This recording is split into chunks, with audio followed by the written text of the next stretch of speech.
Salut le Bulls Nation, bienvenue sur French Bulls TV. Ça y est, on est officiellement en playoff.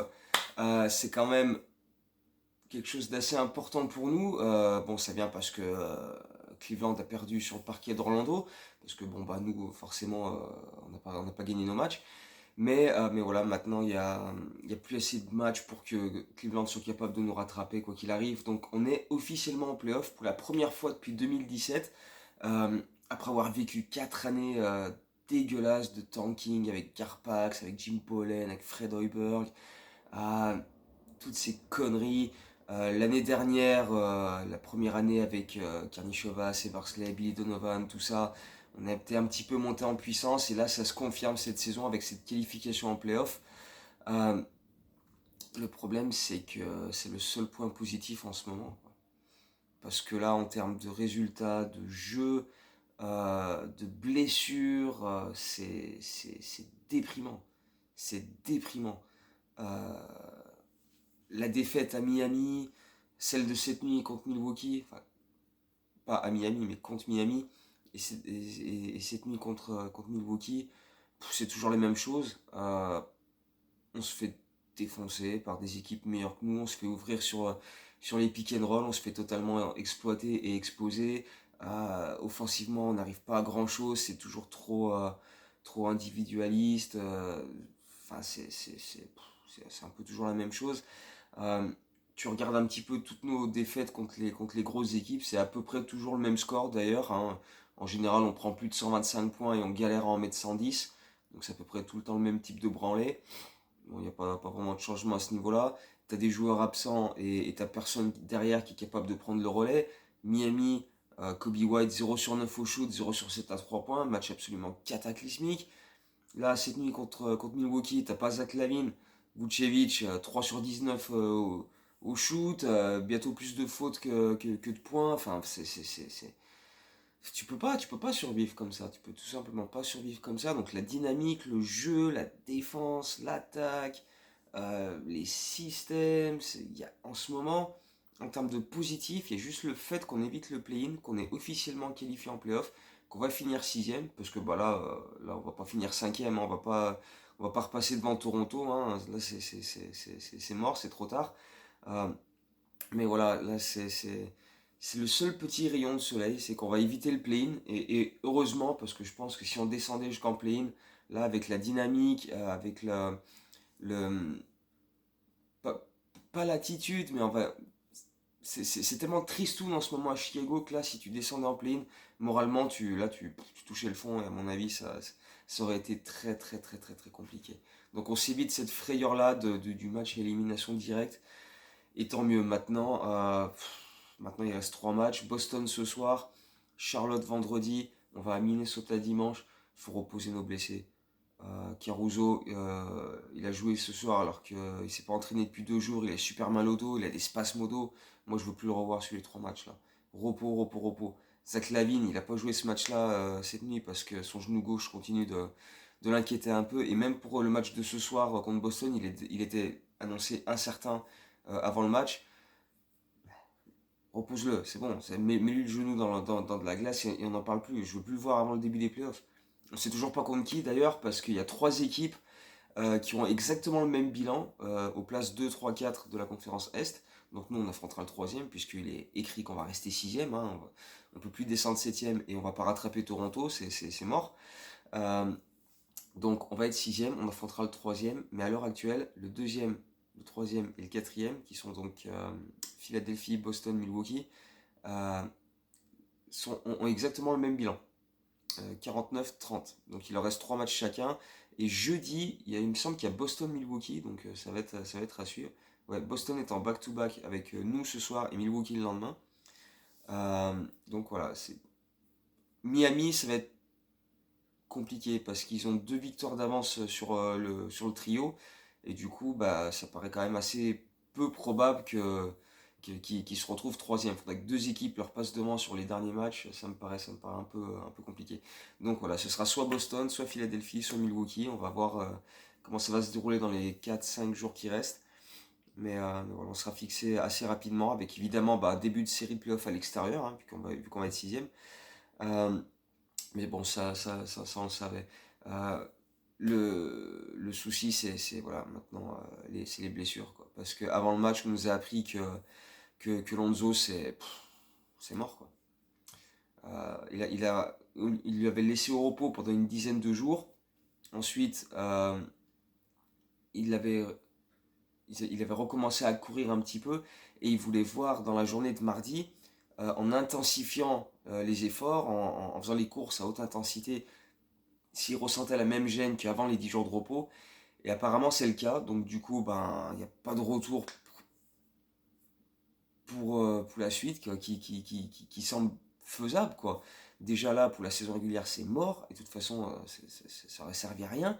Et même pour les playoffs, là s'il ressent encore une gêne en allant à pleine vitesse, il y a, il y a pas le temps, il n'y a pas le temps pour qu'il revienne.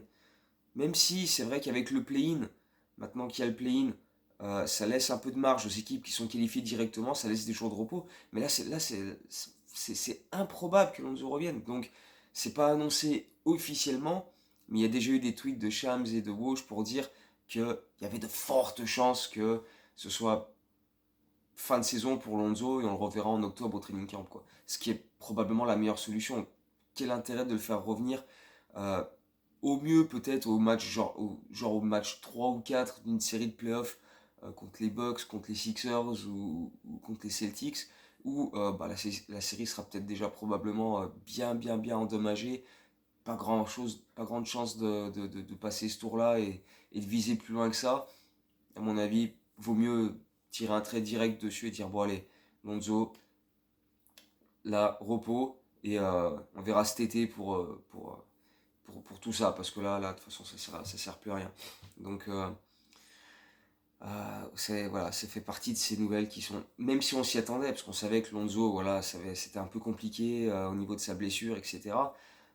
On espérait, mais là, ça devient officiel, enfin, il va pas revenir, quoi. Et je pense que c'est la meilleure solution. S'il arrive vraiment pas à aller mieux au niveau de son genou, qu'il ressent toujours une gêne en allant, en faisant les courses à haute intensité, c'est pas la peine, faut pas insister. Écoute, peut-être même revoir les médecins et peut-être faire une autre mini opération, voir s'il n'y a pas un truc à nettoyer, quelque chose. Là, là, t'as tout ton temps. Là, on est début avril, fais-le maintenant, t'es tranquille. Voilà, et après, ben, on se retrouve en octobre, mon coco, et on repart sur la saison prochaine, parce que là ça sert plus à grand chose. Donc, Lonzo, c'est foutu. Euh, Au moins Caruso et Zach, je veux plus les voir en saison régulière, puisqu'il faut qu'ils se soignent, il faut qu'ils prennent du repos. Il n'y a aucun intérêt de forcer. On va finir sixième quoi qu'il arrive, peu importe les résultats qu'on fait sur les 3 matchs qui restent. Je préfère que ces gars-là se reposent et qu'on essaye de mettre en confiance d'autres gars, par exemple Patrick Williams, qui était très bon sur ce match contre Milwaukee, que j'ai beaucoup aimé, euh, qui a pris de bons shoots à bon escient, au bon moment, voilà, qui a su trouver les moments opportuns, qui a fait des bons shoots, avec une belle forme, qui a fait 7 sur 9, qui a mis 18 points, qui a pris des bons rebonds, 4 rebonds offensifs, qui a été très actif, qui a fait un bon taf en défense. Je l'ai trouvé très bon sur les 3 prochains matchs. Et ben voilà, je veux voir du Patrick Williams comme ça, qui continue, qui profite des opportunités qu'on lui offre. Et il va en avoir, parce que voilà, si Lavine ne joue pas, si Caruso ne joue pas, il y a des opportunités de shoot pour d'autres joueurs, et ça doit être des gars comme Patrick Williams qui doivent les prendre. Donc voilà, j'espère, voilà, ça va être un petit peu le truc à suivre, entre guillemets, sur la fin de saison, c'est Patrick Williams, comment il va gérer ses prochains matchs, et voilà, monter en puissance pour les playoffs, parce qu'on va avoir besoin de lui. Parce que voilà, Vucevic, il m'a gavé, mais il m'a gavé de ouf. Des post-up à 2 à l'heure où il se faisait bâcher par Justin Holiday. Des shoots où tu voyais d'entrée sur le geste que ça allait finir contre, contre l'Arceau. Enfin, c'était. Oh là là là là là là, c'était catastrophique. Puis défensivement, toujours autant de problèmes sur les pick and roll. Voilà, c'était pénible. Euh, j'ai bien aimé Derrick Jones Jr. qui est rentré, qui a eu du temps de jeu sur ce match-là, alors que dernièrement il jouait pas du tout. Il a mis des 3 points dans les corners, il a fait ce qu'il pouvait défensivement, il a pris quelques rebonds, voilà, il était à la lutte, j'ai trouvé qu'il était plutôt pas mal. Javonte Green aussi, par séquence, même si bon, on l'a pas trop vu, enfin pas plus que ça. DeMar DeRozan qui claque 40 points en prenant pratiquement la moitié des shoots de l'équipe. Mais enfin, en même temps, bah, quand la deuxième option scoring fait 3 sur 19 au shoot, tu te dis, bon, bah, je vais les prendre moins, hein, c'est clair. Euh, donc voilà, gros match de DeRozan, gros troisième carton où il met la moitié de ses points, alors qu'il avait débuté à 1 sur 6 au shoot, avec des shoots très très courts en début de match. Mais voilà, il a maintenu les Bulls à un écart relativement respectable. Sans DeRozan, on perd ce match de 40-45 points. Voilà, il n'y a que grâce à lui qu'on ne prend pas une crevée encore plus monumentale qu'elle n'allait déjà. Parce qu'on a perdu de 21 points, je crois, au final, 127-106. Donc, ça, c'est déjà assez triste comme ça. Mais sans DeRozan, c'est presque le double. Donc voilà, il a fait ce qu'il pouvait, un peu au détriment du collectif. Mais enfin, voilà, c'est toujours pareil. C'est pas que de sa faute à lui. Il faut que les gars autour, ça bouge. Donc, on n'a pas vu énormément de mouvement, encore une fois, autour de lui. Donc bah, voilà, c'est un peu les fautes sont partagées, on va dire. C'est vrai que DeRozan, parfois, vu qu'il va jouer des ISO, bah, les mecs autour ils bougent pas beaucoup. Mais comme du coup, au bout d'un moment, il bouge plus, bah, DeRozan va refaire des ISO. Donc c'est un peu, tu vois, c'est le serpent qui se mord la queue.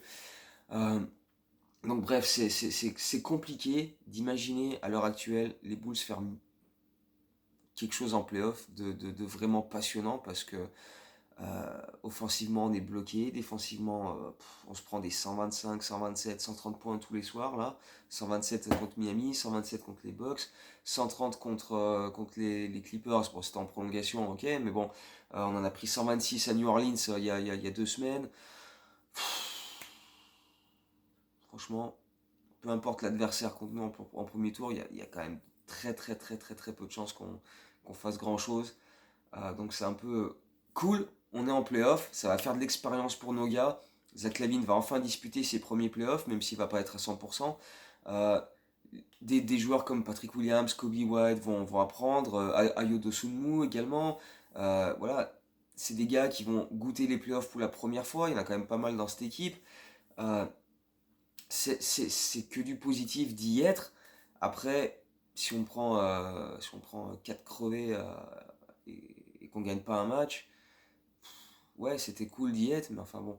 Donc, mais enfin, dans l'esprit, ça montre quand même une progression par rapport à la saison dernière. Donc, c'est surtout ça qu'il va falloir retenir quand on fera le bilan final. Après, une fois sur le moment, c'est clair que ça risque d'être assez douloureux quand même. Mais bon, euh, ça fait partie de l'apprentissage. C'est ce qu'on imaginait en début de saison. Essayer de finir 5-6e et éviter le play-in. On en est là. Il y a eu des grands moments dans la saison où on s'est dit bah, peut-être qu'on peut faire mieux que ça, mais au final, bah, derrière, on est assez vite redescendu sur terre. On a vu notre vrai niveau.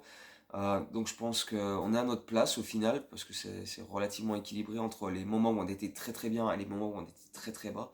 Euh, Après, faudrait pas que la saison continue 2 semaines de plus en saison régulière, parce que là, on aurait continué de chuter, je pense.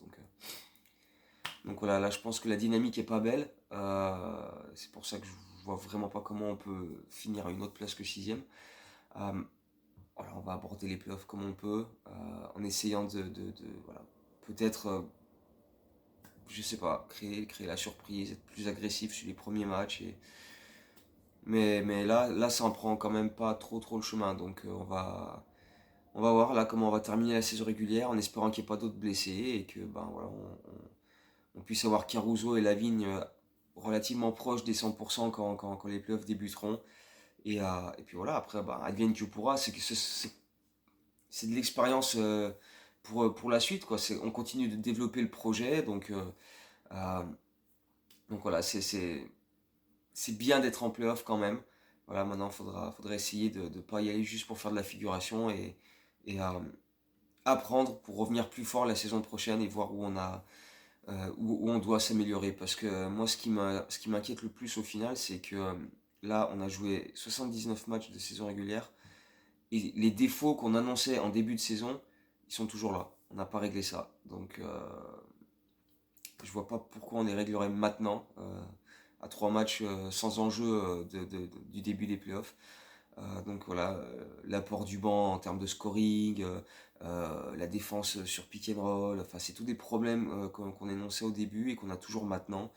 Donc c'est surtout ça qui m'inquiète. Et je vois pas pourquoi on réglerait ça maintenant. Mais enfin bref, on va voir ça, on va déjà profiter là, il reste du temps pour se reposer, puisque bah, maintenant les 3 matchs qui restent, on va les jouer, mais sans vraiment sans grand enjeu. Derrière, on a 6 jours minimum sans jouer, parce que le temps que les matchs de play-in se fassent, on va être relativement tranquille pour se reposer, s'entraîner, faire des ajustements. Donc là, on est quand même sur pratiquement 11-12 jours de Zach LaVine, Caruso qui vont reposer leur dos, leurs genoux, etc. Donc c'est quand même pas mal. Enfin, moi je dis ça, mais c'est encore pas officiellement annoncé au moment où je fais la vidéo que LaVine et Caruso vont plus jouer. Après le match, Billy Donovan a dit la santé des joueurs passera avant tout. Après, on va voir, il va sûrement aller voir chaque joueur en lui disant bah voilà comment tu te sens, toi tu veux jouer, est-ce que tu veux te reposer, etc. Donc ça va être, on va avoir sûrement des aides. Enfin, on va le savoir tout de suite hein, avec le match ce soir contre Boston, qui est là, qui n'est pas là. Mais la meilleure solution est clairement que Lavine et Caruso ne rejouent pas avant les playoffs. Donc voilà, on va suivre ça. On va finir avec le quiz. La dernière fois, donc, on avait parlé de cette victoire en prolongation avec les 10 points de DeMar DeRozan et qui avait le record de points en prolongation chez les Bulls. Et c'est Chet Walker qui en avait inscrit 11 face aux Pistons dans un match en prolongation dans les années 70. Euh, et la question cette fois-ci, maintenant qu'on est en playoff, ça va être des questions un peu plus axées sur les playoffs. Et encore une fois, la réponse est facilement trouvable sur le site parce que j'ai mis plein de stats à jour sur les playoffs. Donc, tout simplement, qui est, après Michael Jordan et Scottie Pippen, le troisième joueur à avoir disputé le plus de matchs en playoffs sous le maillot des Chicago Bulls? Encore une fois, la réponse est sur le site, elle est très facile à trouver. Jordan et Pippen sont premier et deuxième avec un match d'écart, je crois. Jordan en a fait 179, Pippen 178, et le troisième en a fait 114. Euh, donc qui est-ce? Euh, voilà, on se retrouve peut-être après le match de Boston, mais enfin, je sais pas encore quand je vais pouvoir faire les prochaines vidéos. Toujours est-il que voilà, en attendant, bah, portez-vous bien et puis on va suivre cette fin de saison avec un petit peu d'intérêt quand même, voir ceux qui auront du temps de jeu, est-ce qu'ils pourront en profiter pour monter en puissance et voir sur qui on va pouvoir compter pour les playoffs. Donc voilà, d'ici la prochaine vidéo, portez-vous bien et à bientôt. Ciao, Go Bulls.